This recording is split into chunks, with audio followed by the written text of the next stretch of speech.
I'm really happy to be here today with Councillor Gerry Montpellier, who's Councillor for Ward 3. And Gerry has a history being a resident of Chelmsford with the Montpellier family.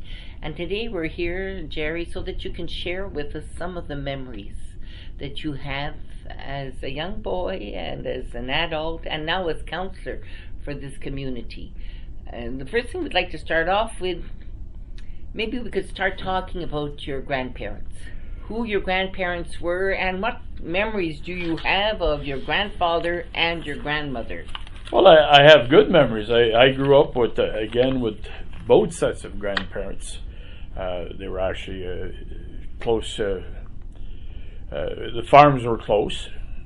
My grandfather was John David and Marguerite.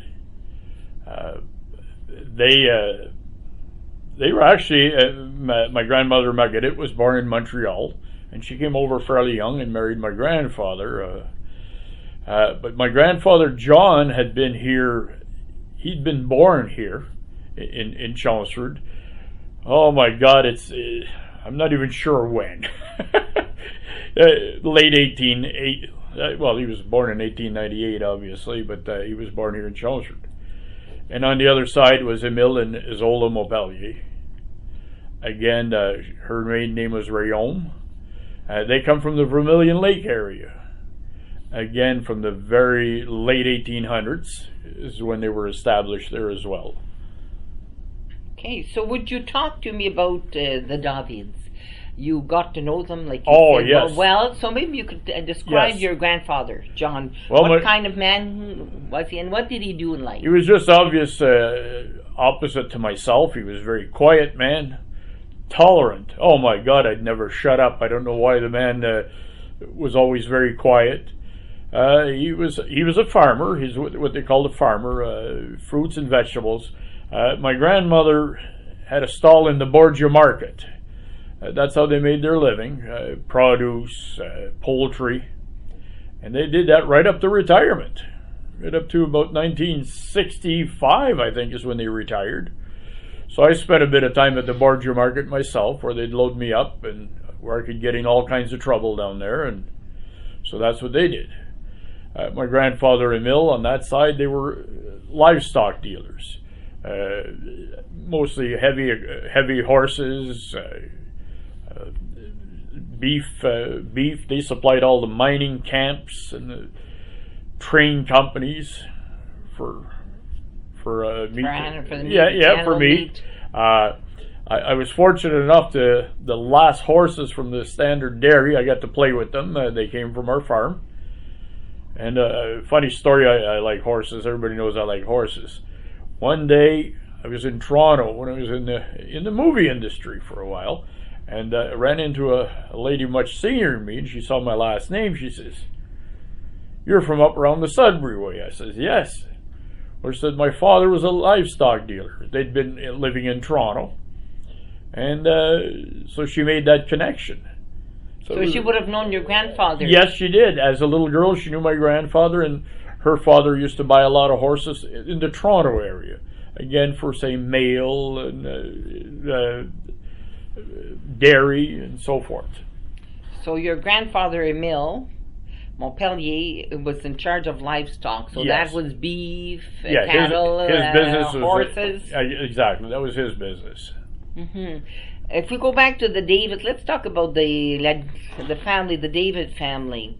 You talked about your grandfather, who was very quiet. John was very quiet, very tolerant. Would you have a memory of him, of an event a good memory of him that you spent time with him? Oh, he used to bring me fishing and hunting, and again, I just rattle on, scare the game, and so forth. But it was tolerance. That's my best memory of him. Is he'd bring me fishing. And it's funny because, here's kind of a parallel a bit, sometimes how you're different from your relatives. As everybody knows, I'm in the automotive industry and fairly well known across North America. My grandfather John hated cars, hated tractors, refused to farm with them. He never farmed with mechanized. He retired in 1965 with the last team of horses.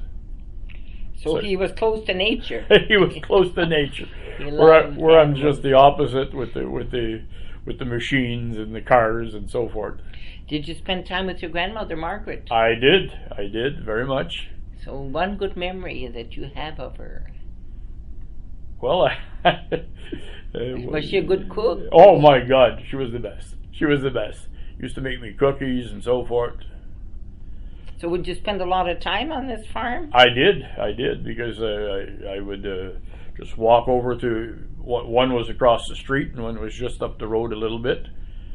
And yes, I didn't get out there every day, but almost every day. Mm-hmm. Talk to me about your grandfather Emile Montpellier, and his wife Zola. So you got to know them well. Well, of course, we lived across the street.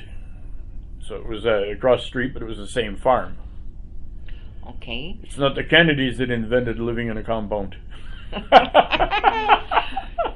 So your grandfather, he was dealing with livestock. Yes. So did he have barns? Yes, we did. He had barns. Farm? And again, even back in the day, it was a little unusual. My grandfather conducted business across the province of Ontario as far as California and Florida.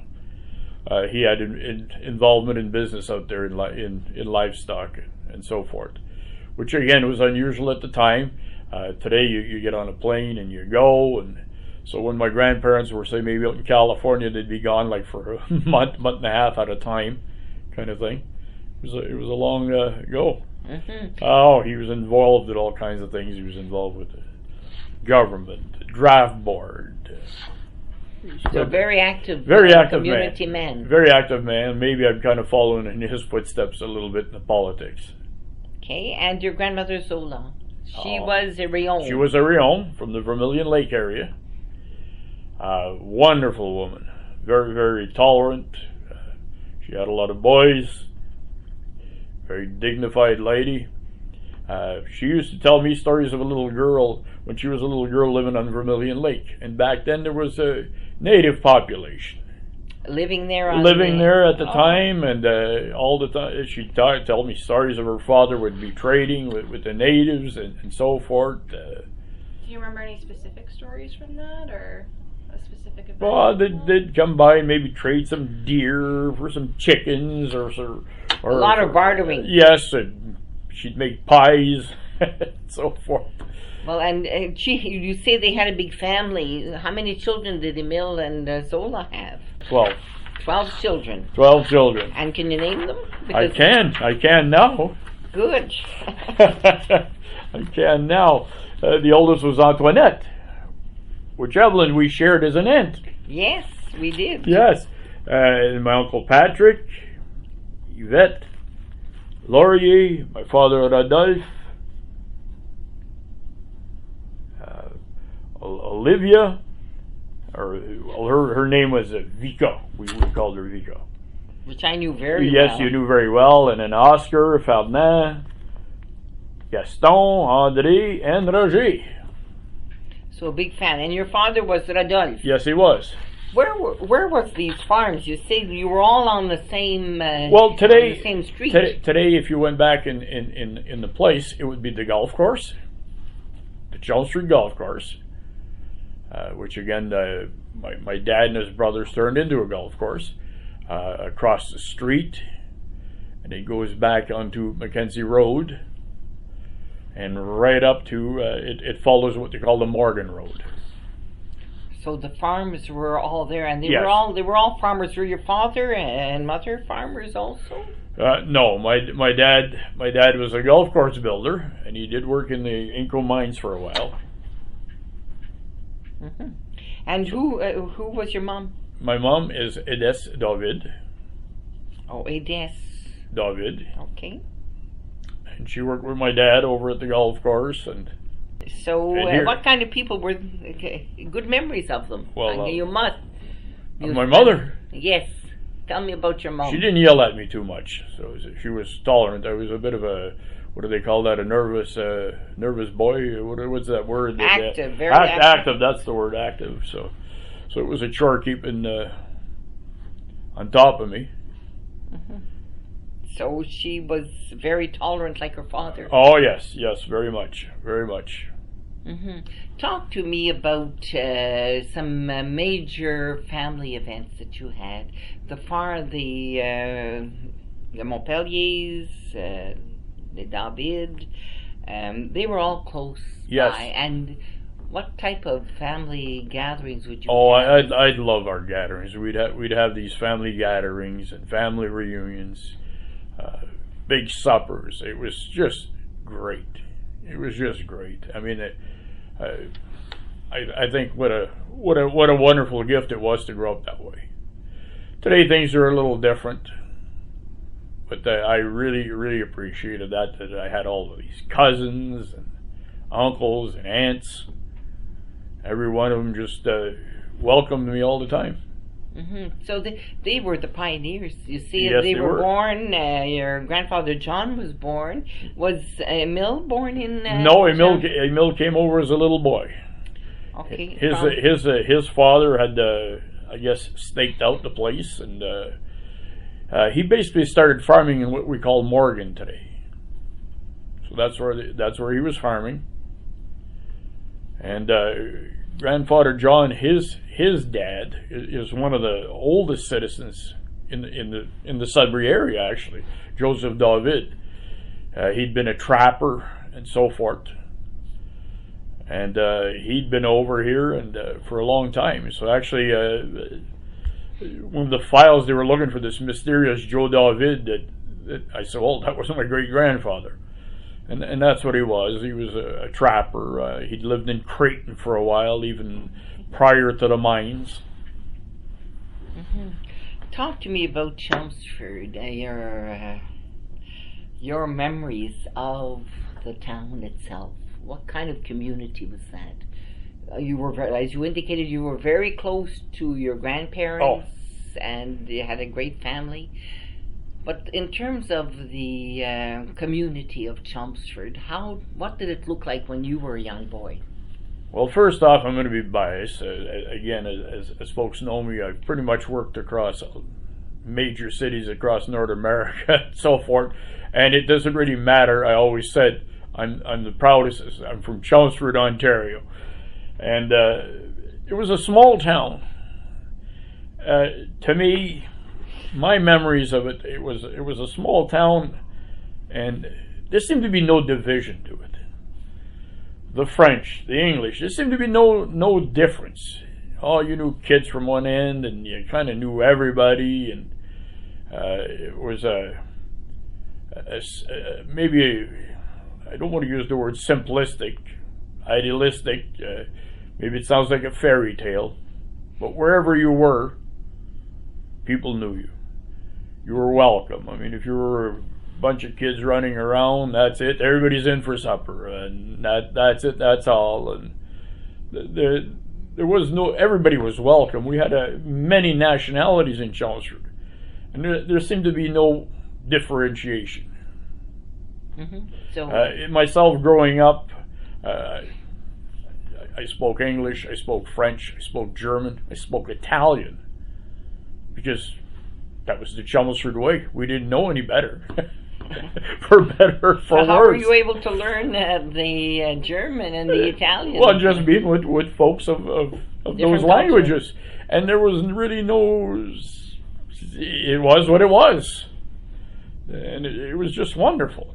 Yeah, in the outskirts, there were farmers. But in the town proper, most folks worked in the mines. Falconbridge, Inco. There was some forestry workers. So in the town proper, most folks had a company job, if you would. And okay, how about your education? Talk to me about your education. Where did you go to school? Well, myself, I went to École Saint-Joseph. Went to Chelmsford High School. Then, being a rebellious fella, I kind of quit school for a while. And somewhere around 21 years old, I went back to school. My last diploma I was 50 years old. I basically continued education through my whole life. I have many college degrees, a lot of specialty certification, if you would. My work has brought me everywhere. Not everywhere, but many. Myself, I'm what they call a marine surveyor. That again brought us throughout North America, certifying boats. That's called it's an easy word for certifying boats. It's called seaworthiness, or are they insurable? We do commercial, we do private, from fishing boats to yachts to charter boats. So this is what we do. Another part of our business is that I'm an appraiser.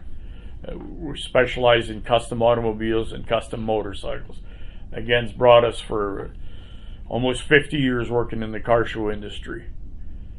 So where does this passion come from for this type of career, this type of profession? Because, like you say, there mustn't be millions of you out there like No. that enjoy that. Where does that passion come Well, from? I'm not too sure where it starts. Of course, and as you know, Evelyn, I'm an auctioneer. I went to auction school many years ago, and that came from because I was an announcer at a lot of racetracks. And sometimes young people says, well, how do you get into that line of work? I said, well, it's almost like, young people, I'm going to tell you this. When the door is knocking, answer the darn door, because if you don't answer it, your life is in a box. And that's the advice I give. It all started, I never knew this was going to happen one day. It just kind of went on and on and on and on. And even the surveying part came from the fact that I was an appraiser. That I'm a specialist in fiberglass. Insurance company says, well, why don't you look into this? And it kind of went on. It's an evolution, if you would. So when was the first time someone knocked on your door? You're giving that as a comment, as a guide to our young people. Open the door. Well, when was that first time that someone knocked on your door and it gave you that desire to be open to whatever life brings you? I guess I was a teenager. Of course, I had horses, and so we'd do horse shows and sell horses. But I also had a passion for motorcycles. So even as a tiny kid, I had old motorcycles. They'd been around in the family, some old Harleys and Indians. And so I had this passion. And I seemed to have this mechanical fascination to fix tractors. So basically it all started off, hey, would you fix my motorcycle? I said, sure, I can do that. And it went on and on and on and so forth. And this is where you're at today with all that experience. Exactly. And like I say, I've always been curious. I never shut the door down or whatever. Mm-hmm. Talk to me about of your father, Adolphe, who was a businessman. Yes, he was. And your mother, Edith. What type of people were they? What kind of couple were they? Well, I like to say that they're the original Barbie and Ken of today. I'm actually very quiet compared to them. Our house was always full of people. I mean, they were for constantly at events and dances and parties and like I say, our house was like a kind of a revolving door of friends and such. That's the kind of people they were. A lot of gatherings, if I understand. A lot of gatherings. So talk to me about one of those gatherings. Your parents were very active, were very social. So when they did have was it family and friends that Yes, come it was. over? Yes, it and was. Talk to me about an event at Christmas or Easter or whatever. Was it every day, every Sunday, or was it? It was at least every once a week. There was an event at our house or something at least. Mm-hmm. And what kind of atmosphere? And in those days, like today, you didn't have that. Very happy. Very happy, partying mood, if you would, and so forth. Like you say, it's different. Very different today. It was different. People would engage in conversation. Oh, the topic of politics was strong in my grandfather-in-law's house. Liberals, I believe. Oh my good Lord! The liberals. And what happens there? Jerry turned into a conservative for a while. Oh my God! You must have caused some issues at home. Oh, did I cause issues? But the family was very francophone, if I Yes, understand, the yes. Montpellier family. Yes. Were they singers? No, actually, no, not so much. But you know, it's the old story of French families. The men all had a song. Each man would have a song. When he was a father, he'd have his song. It was either he would sing it at Christmas or at a wedding. You remember your father's song? My father never was a singer. No. And no, he skipped.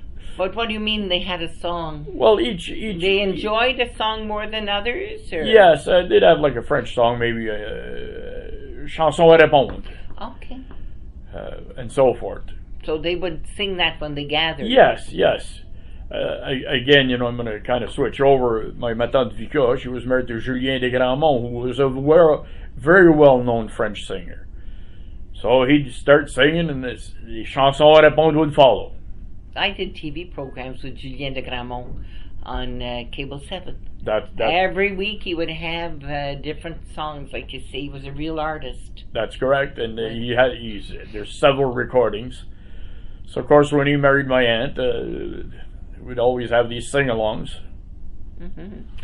Talk to me about Rodolphe and Edith. How many children were you in the family? We're 5. I'm the oldest. Okay. And can you mention who the... My brother Frank, second. My sister Nicole. My brother Jean. And brother Henry. Are they all in the Chelmsford area? They are now, except for my sister. She lives in Marathon. And what would you guys do when you were younger, like for fun, or did you have any chores? We had chores. Yeah. We definitely had chores. Basically, today we all work for a living right from the beginning. Of course, those farms didn't run themselves, and we all kind of worked at the golf course, if you would, and all kinds of jobs. I sold Christmas trees. I cut new property. There's not much there's no translation to it. Say, faire de la terre neuve. That meant you would go back into the forest and make new acreage, if you would. That would be cut down the trees. That's and correct. Work the land, That's cultivate correct. the land. Yeah, to turn it to usefulness, either to pasture or, in our case, again, golf course expansions, if you would. Mm-hmm. And as for fun, what would you do with your siblings for fun? I'm old enough that we never had fun. We just worked. Okay. But you must have had events and days when you could... I guess you went to, like you see, you went to school. You went to Saint Joseph. Yeah, we'd go to church picnics. My father was a fire captain in Chelmsford. Oh, they had all kinds of picnics and fire competitions that we go to, and so forth. How did family treat children then? Today is different. Yes. Our settings are different. But then, what role did the parents have, and the role of the children? Well, like you see, you went to school, but what type of relationship was there between parents and the children at that time? Well, in both families, I found. You're right. There was different ways. I know on the Montpellier side that we were always almost treated as an equal. There really was no you're too young to hear this or whatever. My grandfather pretty much involved us in the day-to-day business. Even as a kid, I'd know what that cow sold for and what that contract went for, and we went off to the auction. Like I say, it was never really in our family. It was never kids should be seen and not heard kind of thing. So that maybe that's why I'm so darn opinionated now. I don't know. Mm-hmm. And the David family, were they like that also? They were pretty much like that, yes. Because again, it was involved in the working part of the farm. Yeah. Because at that time, children should be seen and not heard. That was a dicton. Yeah. Saying that a lot of families had, and children were always apart. But this is not what I'm hearing from you. No, for me it was Gerry. different. And it's only as I was getting older, I realized that not everybody was like that. Again, like you say, kids should be seen, not heard. We never lived. We never lived like that. Never grew up that way. So the parents involved you in their decision making. Most definitely. And they treated you with respect. Most definitely. Most definitely. I mean, even my own father, there was never a time where he would say, "Well, you're too young to hear this business part or this plan." I was just there. He'd bring me to meetings with him and so forth. Why did your father go into the golf course business? Well, actually, it was his one of his brothers came up with this idea, and he said instead of chasing cows and plows, we could be chasing golf balls, and it was a very strange idea. Because you got to understand, back in Chelmsford in them days, that was not your golf central, if you would. It was a very unheard of idea. And sure enough, we're all there and we're kind of listening to this. And first off, it started with a driving range. And even the concept of people coming over and driving golf balls was very strange. And at the time, at about that time, that we had this driving range, the Idlewild Golf Course in Chelmsford, in Sudbury, sorry, on Ramsey Lake. They were looking for someone. It was a 9-hole golf course at the time, very exclusive golf course. But they were looking for someone who had skills with the land. My father always had a good hand with the land. What do you mean, a good hand with the land? Well, he could grow trees, and he could grow good hay, and so forth, and he had a love for it, and the machinery besides that. So the connection by then, it was just kind of an irony that we had this driving range, and they were sought out, and my dad went over, and yes, he reshaped the Idlewild Golf Course into an 18-hole. And that's kind of where it started with the golf course thing. Again, I go back to when somebody's knocking at the door. Open it up. Open it up, look at it. And he said, well, I don't know anything about golf courses, but I can assure you I can move land around, I can plant you some trees and so forth. So a professional golf course designer, I guess, was hired at the time and directed. So, of course, I went to work with my father there as well. Mm-hmm. So and that was it started. That was a very successful business. I believe it's still open. Oh yes, it's very successful. It's now changed hands at one time, and even through golfing, my family some more or less stayed in it. I don't know if you remember my Pauline Lascelles. Oh, I know her well. Oh, well-known golfer, semi-pro, quite the golfer. My brother Jean eventually went out to Alberta. He was running the Derrickman's golf club out there. So again, he learned that from the family business, and from there that had led him to for the curling, an ice maker. It was another course he had taken and done that for one of the Briars and so forth. Talk to me about your mother, Edith. What kind of woman was she? If you talk to me about some memories that you have of your mother. In stature, she was very small, very, very small. Never, ever exceeded 98 pounds in her life. Stronger than steel. I'll tell you a funny story about her. The day she got married, her father gave her the day off from taking care of the horses. I get pictures of her with 3 draft horses, work horses. She took care of horses. And again, never more than 98 pounds. She never grew past 5 feet, which is kind of irony. So she had voice control over these critters.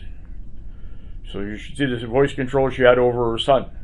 Must have been pretty powerful. Very powerful voice. Wonderful woman. I miss her dearly. Mm-hmm. What would have been some of her character traits that you still, when you think and you see your mom, this small woman, taking care of horses and directing these horses?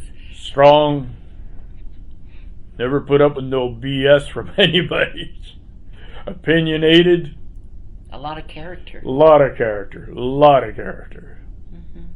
And in terms of the home, was she working mostly on the farm with the animals?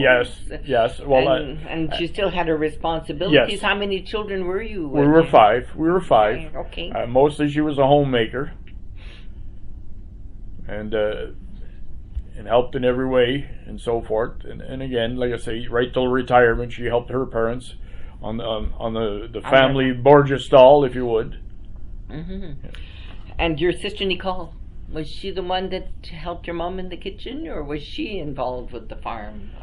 No, by then we weren't farming. My sister really, she helped at home and so forth, worked at the golf course. She went into food preparation. She's always worked in food. I'm going to call it food preparation for, I'm not too sure what you would call it. She started off in what we used to call bunkhouses. She used to take care of those, again, with food preparation. Can you explain a bunkhouse? Some people might know. That with the trains? Or? A bunkhouse in the day was any industrial company, logging, mining, trains. They would have boarding houses, if you would. A lot of these were called camps. They were trailers, if you would. So she was involved with that quite a bit. Good food there. Good food, yes, good food. Excellent food. I'm going to tell you that I've had so many jobs myself that if you didn't have a cook, your crew would quit. So they always had good cooks. Because when you're out in isolation like that, that's all there is. You're working hard and you're coming in for the meals. That's you're packing the lunches, and you're coming in and you expect desserts and good meal. Yes, and by the time my sister came around, it had changed. She had to make the meals look good. Not only did they taste good, her job was to make them look good. So it was mostly men working there that their plate had to look good. So they'd say, "Well, I want my lettuce to the left," and and so forth. So that's where she started off, and that brought her pretty much across the country. She ended up in Marathon, where she married, and today she still lives there. Now she actually works for the school board. She's a supply teacher. She went from that line of work, food management, to I guess took some courses, if you would. And what happened to your three brothers, Frank, Jean, and Henri? My brother Frank is retired. Again, he worked in the Pickle Lake area for a long time. And his health forced him into retirement. He now lives in Isilda. Oh. Yes. And my brother Jean and my brother Henry, they also worked, oh my God, they worked all over the country as well. These guys worked for a long time for Cree Air and so forth. In the Pickle Lake area, they worked on cargo planes and so forth. Henry, the youngest, worked for M&R, Ministry of Natural Resources. He was in the helicopter division for many years. And today he works for the greater city of Sudbury. Oh. Yeah, that's what he does. So and my brother Jean is now also living back in Chelmsford, and he works at the Neutrinos Center in Creighton.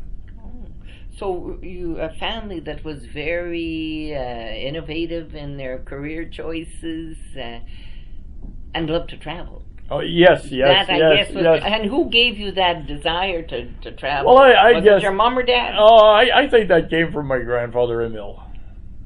Again, like I say, they traveled quite extensively. They traveled even, like you said, to California. So yeah, in the day of in my days of Chelmsford, there was not many people that would travel extensively like that. They kind of had this love to travel. Even my grandmother, I'll tell you a story of travel. For many, many years, Evelyn, you may have seen this. She was growing oranges, which then they transplanted over at the liquor store in the lobby. Remember seeing oranges growing there? Well, my grandmother brought those in from California herself personally. Is that Zola? Yeah, Isola, yes. Zola Riom. Isola Riom, yes. So she was... yes. She grew, right woman also. She grew oranges in Chelmsford.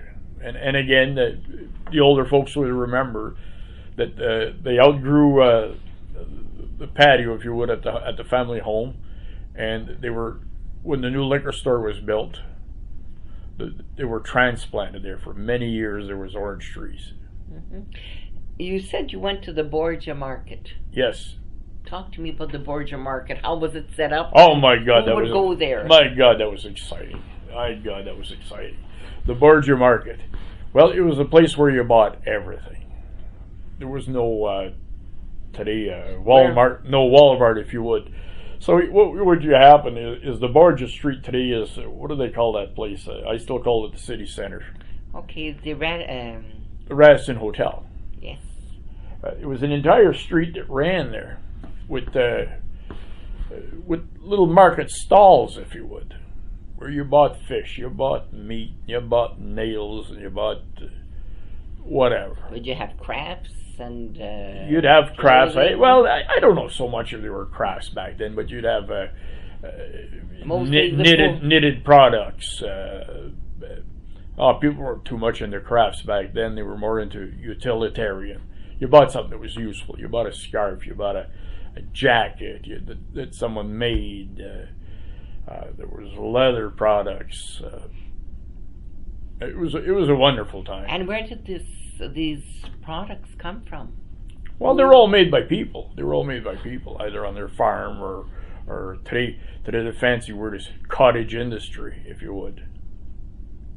So that's where it came. You went there. You went there with your grandparents? I did, and my mother, and we'd be taking the train from Chelmsford, believe it or not, to get there. Okay, you were taking, and at the train station, I guess, the train on Arrington Street? Exactly, right behind the Algoma Hotel. We'd take the train, load the product.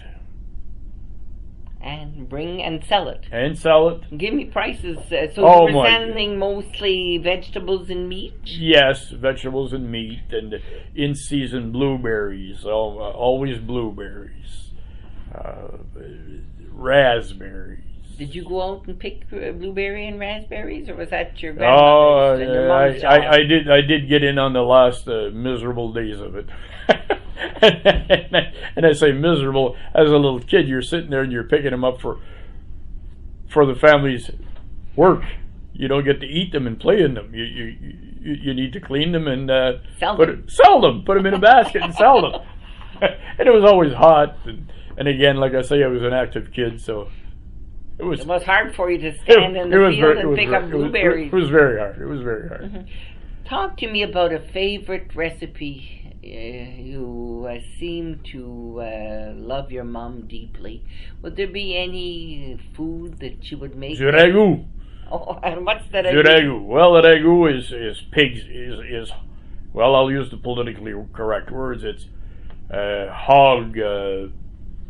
Feet. Well, it's not the feet. It's the shank. Hog shank.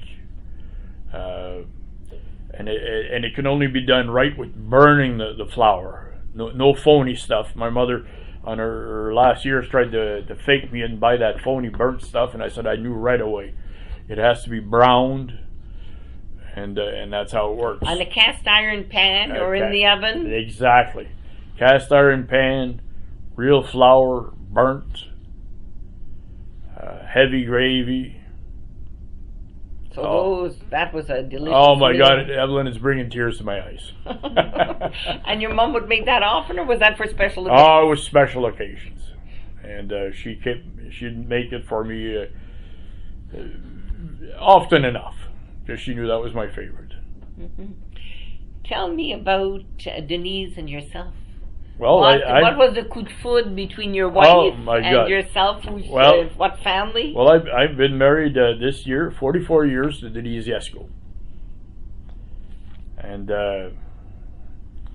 obviously 44 years. How did you meet? Was it a coup de foudre or what? Well, we met in school, actually. Like I said, I was a bit of an active kid, and it was one of those things where my father ordered me to go to business school. It was that simple. To help him out with he says, you can't be fooling with tractors and stuff like that forever. He says, that's it. Off to business school you go. And that's where I met Denise, and of course, we went that way, and time went along, and so forth, and a good friend of ours set us up on a date a couple of years later, and it's been history. We've been business partners since day one. So you've always worked together. We've been in business partners since day one. The rings went on, and we took a couple of days off to a car show, obviously, and we've been business partners every single day since. It works for us. For some people, it doesn't. We're equal partners. Well, I think we're equal partners, but deep down, I think I know who's the boss. You won't say, though. I won't say, but deep down, I think I know. We have one son, John. To us, he's our treasure. Again, today he's 30 years old, and son of a gun, we follow the same pattern. Since he's a baby, he's been involved in our business. So you've treated him as an equal. The very same way, and sometimes, even when he was just a toddler, like I say, I've been involved in so many businesses, and it's, holy cow, like, what's a 3-year-old doing here? It's my advisor, and to this day we run that way. So it's a partnership of three, really, yes. Of Denise, John, and yourself. Yes, and he on his own right now is he's not involved in the business full time. He's a professor over at Boreal College in Sudbury, and so he's kind of got our business. He's working there, and he's teaching at the Boreal. Mm-hmm. Gerry, why politics? Why become a councillor for Ward 3?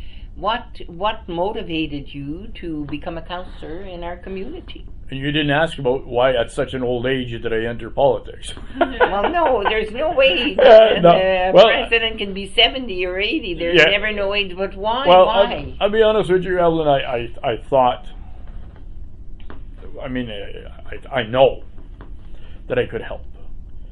I'm going to use that swear word that everybody out in the Chelmsford and the Zilda area hates, amalgamation. We seem to have been losing our identity, our independence, if you would.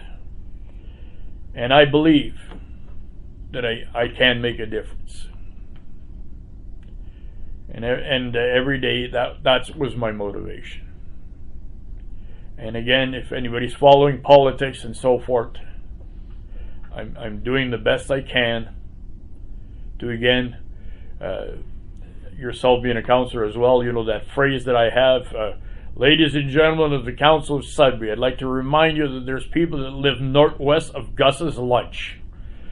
And that's a famous saying of mine, and that's why I'm there. Mm-hmm. I regard you, I'm glad that we're colleagues at the table, and I really consider you as an honest, you say it as it is, Gerry, and I'd like you to, I think what you've just said outlines that. You want to serve people, but there's no fuss. You tell it as it is, and I really appreciate you. And why would you do that? Why would you, in your political... Well, it's the way I've been always. You know, that there's a... I know this is going to sound hokey in the year 2017. Gerry Montpellier doesn't lie. It's that simple. It's well known in the business world, in our car show world. I never found a reason to have to lie. So sometimes that's a good thing, sometimes it's a bad thing. I think I grew up with a lot of common sense, practicality. Sometimes, like I say, even here at council, they say, well, I guess you're calling it the way it is. I know no other way. I know no other way. From the David family, from the Montpellier family, what if you had to do a resume of a couple of sentences of that life, that when you were born and a young boy, and you've had a lot of experiences, you've been treated fairly, respectfully from all your family. But if you had to put words to your upbringing and just a couple of sentences and why would that upbringing be important? Well, I kind of like to think that honesty, answer the door when it opens. Never, ever let yourself get caught in a box and say, this is it. It's never, this is it. There's always a better day coming. There's always an opportunity coming. Seek them out. Seek them out. Today, negativity, I'm going to say, is today with these cell phones and internet, I truly believe is not a good thing. People are people. Chat with people. Communicate with people. Laugh with people. This is pretty much sums it up to me. And open the darn door when it's knocking. Very good. Thank you very much.